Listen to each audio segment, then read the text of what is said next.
আসসালামু আলাইকুম সবাইকে। সবাই কেমন আছেন? এটা হচ্ছে আমাদের বাসার পিছনে, এই যে দেখেন, এই হচ্ছে বাসার পিছনে।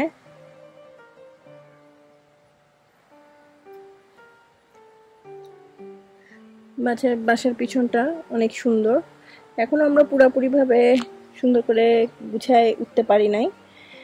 এখানে একটা বসার জিনিস কিনেছি খুব রিসেন্ট, এই আর এই আজকেই আমাদের এই জিনিসটা আসছে, গ্রিলার।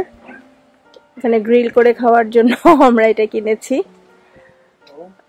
অনেক গরম, এটাকে রেডি করতেছে। এটা রেডি করতে মোটামুটি 1 ঘন্টা সময় লাগে, কারণ নতুন অবস্থায় আসলে গ্রিলার কিনলে ভিতরের গ্রিলগুলাকে ভালো করে ধুইতে হয়, মুছতে হয়, তারপরে এখানে আধা ঘন্টার মতো চুলা জ্বালিয়ে, আগুন জ্বালিয়ে তারপর এটাকে গরম করতে হবে। দেন গিয়ে আবার একটু ঠান্ডা হওয়ার পরে অ্যাভোকাডো অয়েল যদি থাকে তাহলে ভালো, ওইটা দিয়ে গ্রিস করে দেন আবার আধা ঘন্টা এটাকে বার্ন করতে হয়।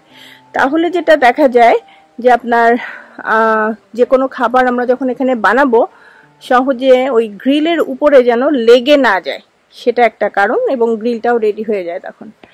তো এটা রেডি হচ্ছে। এখানে আসলে বেসিক্যালি আমরা কিছুই করবো না, জাস্ট গ্রিলারটাকে নতুন বলে রেডি করছি। আমাদের ডিনার করা শেষ, আমাদের এখানে 7টা বাজে এখন, বিকাল। ঠিক বিকালেরও না, 7:30টার মতো বাজে, 8টা, সোয়া 8টার সময় আজান দিয়ে দিবে। চায়ের জন্য সবকিছু প্রিপারেশন নিয়েছি, যে চা বানাবো, চা বানিয়ে খাবো।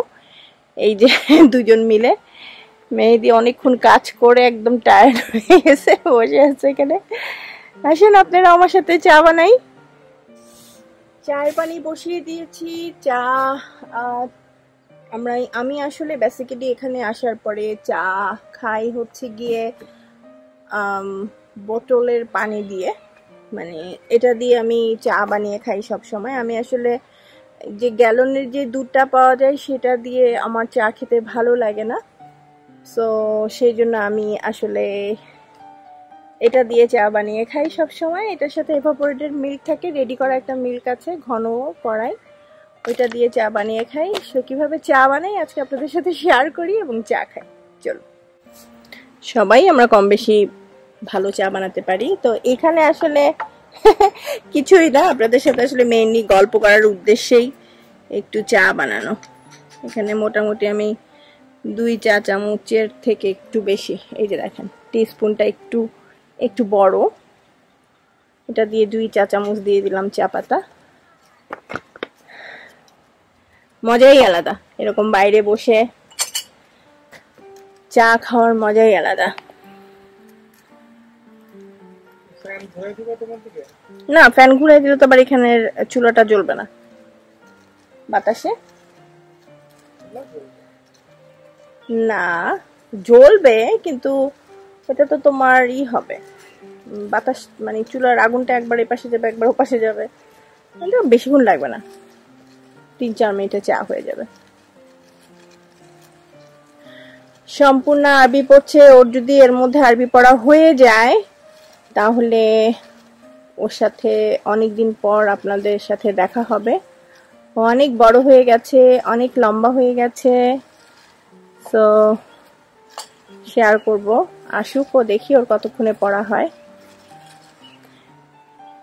এই যে আমি আসলে এই যে এরকম কার্নেশন যে মিল্ক আছে সে মিল্ক দিয়ে আসলে চা খাই, আমার কাছে এটাই ভালো লাগে। এটা আসলে বেসিক্যালি একদম ঘন একটা দুধ, যেটা আমরা বাংলাদেশে অনেক সময় চায়ের জন্য ঘন করে নিয়ে তারপরে চা, মানে দুধ চাটা খাই। প্রথম দিন গ্রিলার প্লাস একটা স্টোভ সহ, তো গ্রিলের কোনো কিছু প্রিপারেশন ছিল না বলে চাই খাচ্ছি। গ্রিল রেডি হচ্ছে, ইনশাল্লাহ এটা আগামীকালকে হয়তো আমরা খাবো। এর মধ্যে মেহেদি আবার ছুটি নিয়েছে 3 দিনের, আমারও কাজের 3 দিন অফ, সেজন্য আমরা একটু গল্প আড্ডা বাসায় সময় কাটাচ্ছি। আর ওই যে দেখেন আমাদের এমি কত বড় হয়ে গেছে। আমাদের একটা বিড়াল ছিল, অনেক দুষ্ট হয়ে গেছে এবং বড় হয়ে গেছে। এমির সাথে কি দেখা করিয়েছিলাম কি সবার সাথে ঠিক মনে নাই, ওর কোনো ভিডিও শেয়ার করেছিলাম কিনা।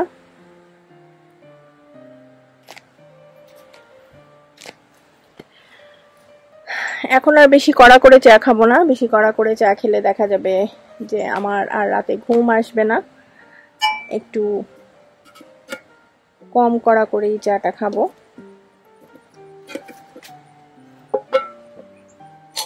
দেখছো এখানে মশা আছে, বলছি না মশা আমাকে শুধু কামড় দেয়।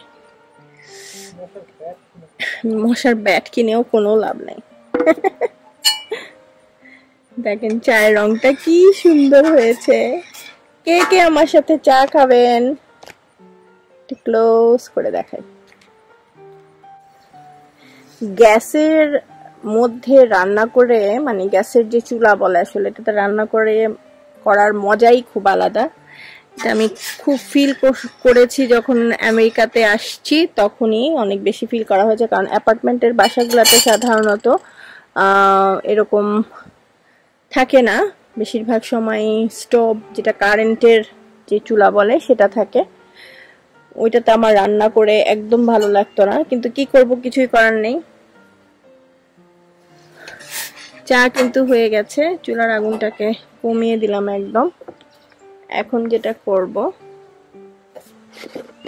আমি আসলে আখের গুড় দিয়ে চাটা খাই, চিনিটা খাই না। আমার আখের গুড়ের চা খেতে খুব ভালো লাগে, তো এটার আমি আখের গুড়ের চা 2 চা চামচ আখের গুড় দিয়ে আমি এটা করলাম। চুলা অফ করে দিয়েছি কারণ চা হয়ে গেছে। চাটাকে আমি ছেঁকে নিব। আপনারা এরকম করে বাসায় তৈরি করে খেতে পারেন, হয়তো আপনাদের কাছে ভালো লাগবে।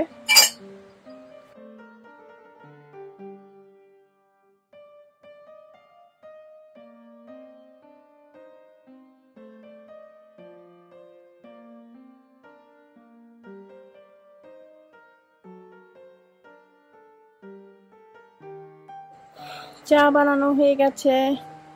এখন আপনারা সবাই বলতে পারেন যে মেহেদি ভাইকে কেন এত কম চা দিলাম, কারণ মেহেদি ভাইয়ের অ্যাসিডিটি হবে বেশি চা খেলে। এতটুকুতেই অ্যাসিডিটি হয় কিনা তাই ভয় পাচ্ছি। বেশি চাটুকু আমিই নিলাম, অল্প চাটুকু মেহেদিকে দিলাম। আমরা এখন বসে বসে চা খাবো। আপনারাও আমাদের সাথে খেতে পারেন যদি খেতে চান।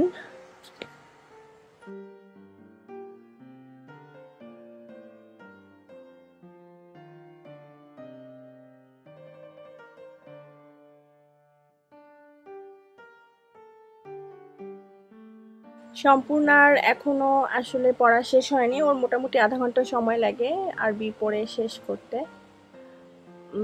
তো আজকে এখানে শেষ করছি, সবাই ভালো থাকবেন ইনশাআল্লাহ।